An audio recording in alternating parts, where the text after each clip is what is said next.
All right, welcome back to the channel. It's your boy Fanon.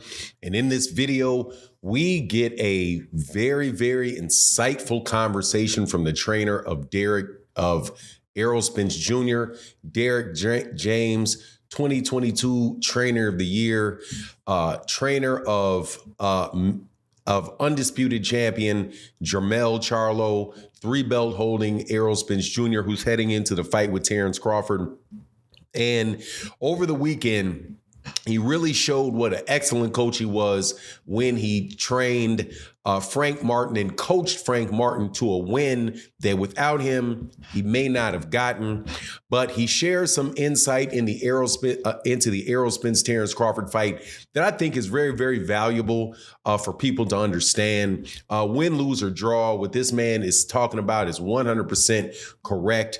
And I think applies to a lot of different areas in life, not just boxing. So I think it's definitely worth the conversation, which is basically when he talks about what makes Terence Crawford a great fighter and what he has to do, Errol Spence Jr. has to do to overcome somebody that is as exceptional as Terence Crawford is. Let's talk about that in this video.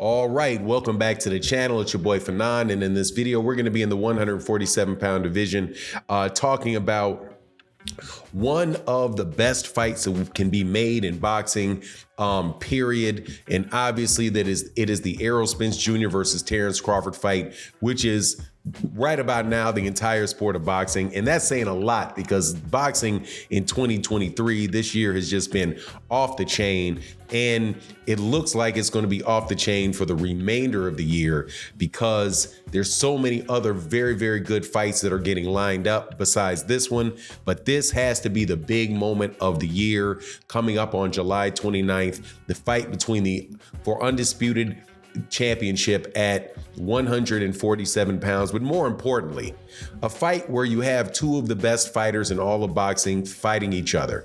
And this fight would be just as big and just as important, in my opinion, without all of the belts on the line. There would just be another place to go after this fight is over and everyone knows officially who the winner is.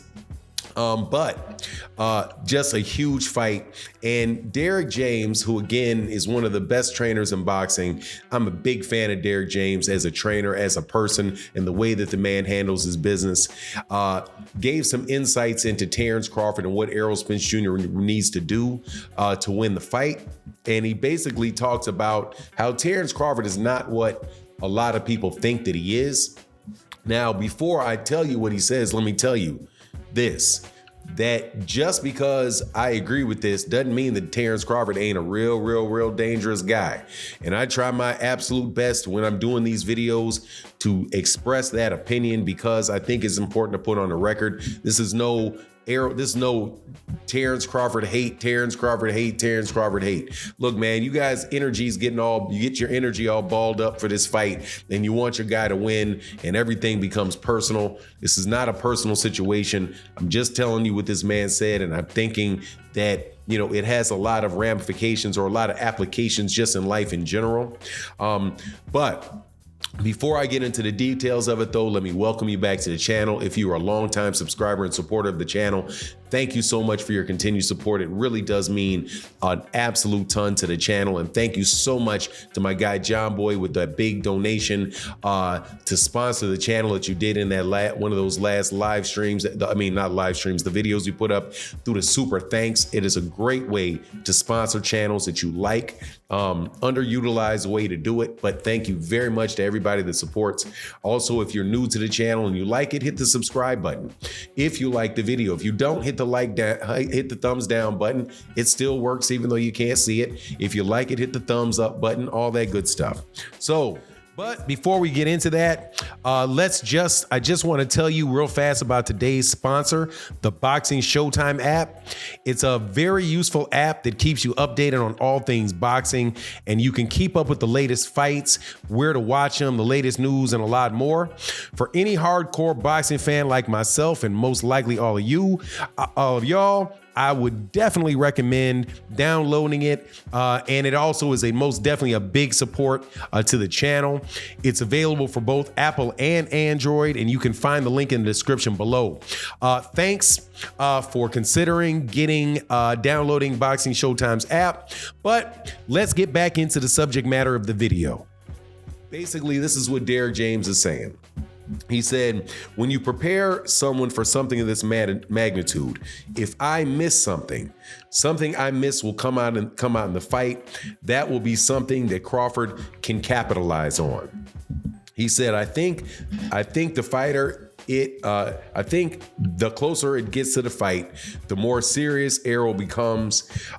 He's been there since day one. I got where I am because of his vision, Spence said about James. Terence, this is James talking about Terence Crawford. Terence is really more athletic than having boxing skills. He's very athletic, very fast, very quick twitch muscle. And so that's really what it is. It's his athleticism. And he said, he's a great threat, and you can't judge, but you can't judge the depth of his desire until you get in the ring. Because if Errol is hitting you and breaking ribs and breaking your orbital bone, and you keep fighting, breaking your nose, you can't see that. You can't see that from his record. Talking about Terence Crawford's record, he said, on paper he is the most accomplished fighter in boxing, but I think that it comes at a point when somebody's breaking you. How much do you really want it? And that's what we'll see. She won't be dancing on the 29th. Don't wear your dancing shoes, mama. Derrick talking about Crawford's mother. You will not be dancing, right? So let's get to the most pertinent portion of that, which is when he talks about the athleticism of Terence Crawford. And this is where I think that I kind of break from a lot of people. And I think a lot of people really put a lot into the athleticism of somebody and underestimate just the basic fundamentals of somebody, or the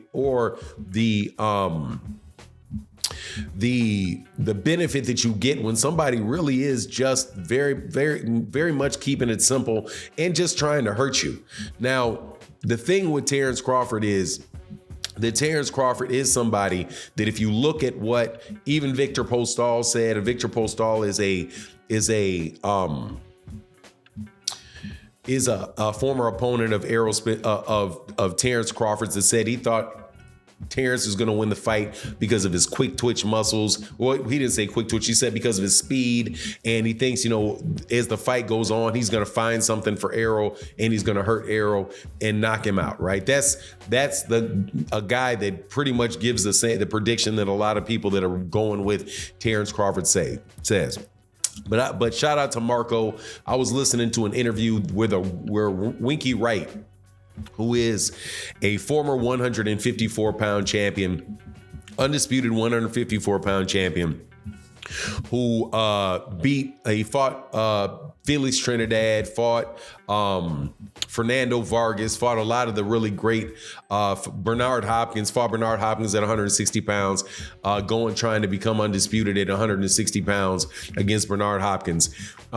He was talking about the fights that he had in the later portion of his career, and how he, as an athlete, you could really see you could see your openings, you could see your gaps, and see what you wanted to do.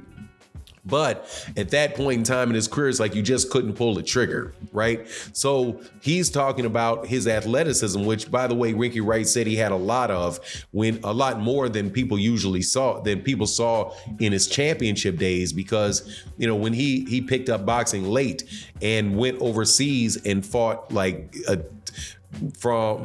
think he said from like 17 fights all the way to like from some long period of time he was overseas, and people weren't really seeing his athleticism and seeing what he could do. But he said towards the end of his career, it's like you could see that gap, you could see where that punch was coming, but you just couldn't pull the trigger. And that's when you know it's kind of like your time. And that is what Errol Spence Jr. is, I mean, that's what Derrick James is talking about when he says, look, man, when people rely on athleticism and that slips even a little bit at 35, 36, that's when those guys start really having problems later in their career. Now, the thing is also, if you have somebody that is also very athletic, somebody that has great quick twitch muscles, somebody that is a little bit younger than you, that may fight in a more fundamentally basic style, right? Which is, not necessarily relying on ooh-ah moments, but just steady thumping on you. Those holes can start showing themselves a lot more quickly to those type of guys. And the fact that somebody is really tight like that, like a Winky Wright, who's blocking punches and not slipping punches because he wants that guy to be right there, those openings get fewer and far between, and you wind up getting hit in them, and you wind up getting hit while you're looking. So Errol's definitely got a big task in front of him. I just am always going to lean towards the younger, I don't really care about the size in the fight, but the guy that is the most fundamentally sound, the one that really does make the fewest mistakes, because, like, especially if you're in a situation where the guy that's doing that is also very athletic. Speaking of somebody like that, is like Andre Ward, underestimated athleticism, but very fundamentally sound, very tight with what he does, and, broke people down, who also had big power, big speed, and all the like. But anyway, that's my take on the matter. You let me know what you think in the comment section. And with that, I'm out. Peace.